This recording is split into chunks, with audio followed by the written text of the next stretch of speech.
Al pi shnayim o shlosha eidim yakum davar. Through 2 or 3 witnesses, yakum davar, right? A court case can be brought. If it says it works for 2 witnesses, why does it need to say 3? Does anyone know? Why does it say 3? Yes, we know what Rashi Remember? says. Ellie, what does it say? Yeah, it's because it's to make the comparison to a bundle, meaning like if you would have 100 witnesses versus 2, you still they're equal value. Right? 100. 100 is equal to 2, right? I would have thought so too. Yeah? Rabbeinu Bachai says differently. The Mishnah says that way. Rabbeinu Bachai tells us pshat, and it's something that when I saw it gave me such a deeper appreciation of her. You're right. If 100 witnesses come up versus 2 witnesses in court, it would be what we call Eis HaChasha. We throw them all out. However, what if your job was to be a shofet? Your job, you're a judge. And there are 2 witnesses who are there. Are you allowed to say, I did my job, I have 2 witnesses, I'm done? Says Rabbeinu Bachai, listen to this, it's shocking. Even though the matter can be concluded through 2 witnesses, even if it's a capital case, you need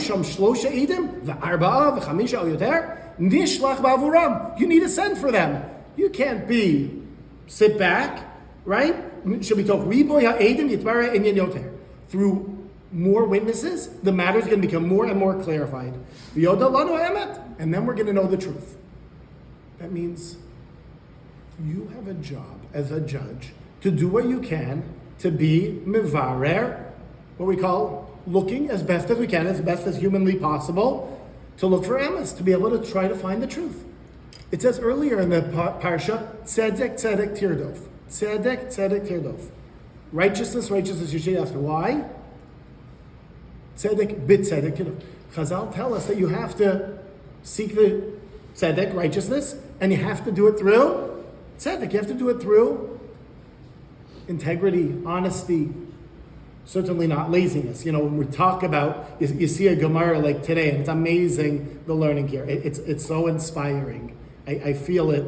I'm fortunate that I get to have my day job at the yeshiva and being able to see so many people dedicating time to learning Torah and coming here to see what it does for me, and I'm sure I heard somebody feel the same, is it's an unbelievable feel to be able to watch that the future of Klal Yisrael is strong because we have so many people who are using their time, tzedek, of trying to understand righteousness.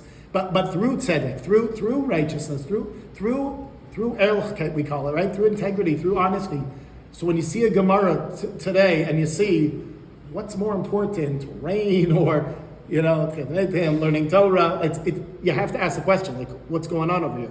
You have to not be lazy, not just read the bottom, but really to ask and to find out what's going on. And I think we get closer to a Rosh Hashanah, and I know that when I was in high school, we had Rebbeim who pushed the narrative very strongly of, imagine you're going to court. Imagine you've got your big court date, and they put a fear in us. Oh my gosh, you better do tshuva, you better do what you can, because they wanted to do that. And I know that subsequently, I would say there's more of a narrative pushing of ani lidodi v'dodi li. It's not new, but to look at, wow, how lucky we are. To my beloved, my beloved to me. Hashem loves me. He wants me to be successful. And we have to figure out, what is it? Should I be scared Rosh Hashanah is coming up? Is that something that should give me nervousness? Right? It's hard to get nervous. But should I be trying to get nervous? Or should I be excited? Wow, I got a rendezvous with the big guy in the sky, right? Which one do I feel? And I heard something so beautiful. It's in the name of the Maharal about what is Yirat Shamayim, right? We know the Gemara tells us, Kol bidei Shamayim, everything is in the hands of Hashem, chutz mi Yirat Shamayim, except for, what's Yirat Shamayim? Fear of Hashem. What does that mean? So we know there's a childish level of fear, right? Sometimes you'll hear it in school. Oh my gosh, if I got a bad grade, my parents are going to kill me, right? I'm going to get punished if I don't do it, right? And once somebody gets a little bit more sophisticated, they know that the parent unless they're psychotic, right, isn't going to kill their job, right? There might be a level of disappointment, but there's a low level of yira called, I'm afraid they're going to punish me, but that's not what Hashem is up to, right? At least not my understanding. I'm going to get you. That's not why He made the world. There's a higher level of what we refer to as yirat haromut, that it's awe-inspiring, that we try to understand that Hashem is so, in America, they're like some awe, right? Awe, some. But the truth is, we want to be full of yira. In America, it sounds yucky, and in English, full. But we want to be full of awe, right? We want to have yira, to fill ourselves with yira. But there's a higher level, and this is what we're really aspiring toward. We're aspiring, I think, to have a yiras Hashem, to have an awe of Hashem, where I care so much about not what He thinks of me, because it's not a game of putting on a front, but I care so much about my relationship with Hashem, I don't want to do anything to hurt that relationship. I don't want to do anything. I have a yiras Hashem. Again, not just fear He'll punish me, not just, wow, He created this incredible world, in charge of history, unbelievable. Those are true, but so much more than that. The yira that we're aspiring for when we get ready for Rosh Hashanah, I think, is that Hashem cares so much about me. I remember it so well, dating, engagement, the beginning of marriage, right? I don't want to do anything that will hurt my relationship. I don't want my wife, at that point my girlfriend, right? To do anything to hurt that relationship. I care so much. It's love and fear at the same time.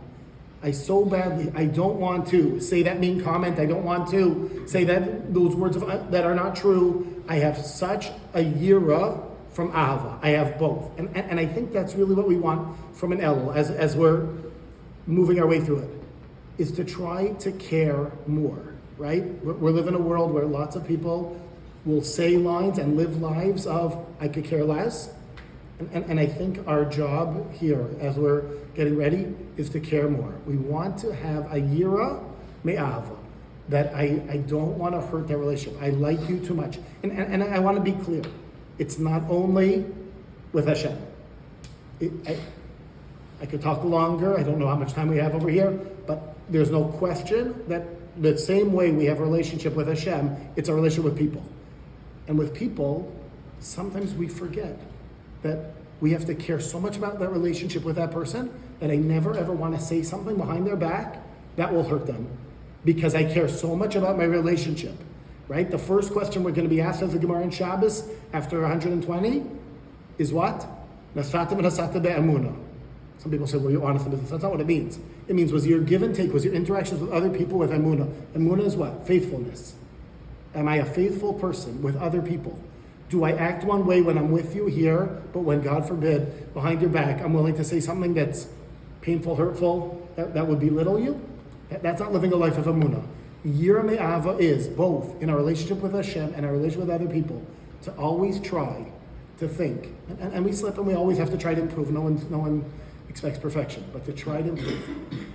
That I don't want to do anything that would hurt the relationship. I don't want to eat that food and not check if it's kosher, or not make that bracha, or say those unkind words, or look at something that I should, right? I care too much about my relationship with you, Hashem. I care too much about my relationship with you, other people.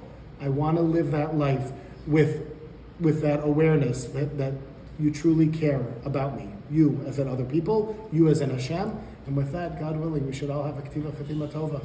We should all have an amazing, aspiring Elul of Anila Do Diva Do Dili.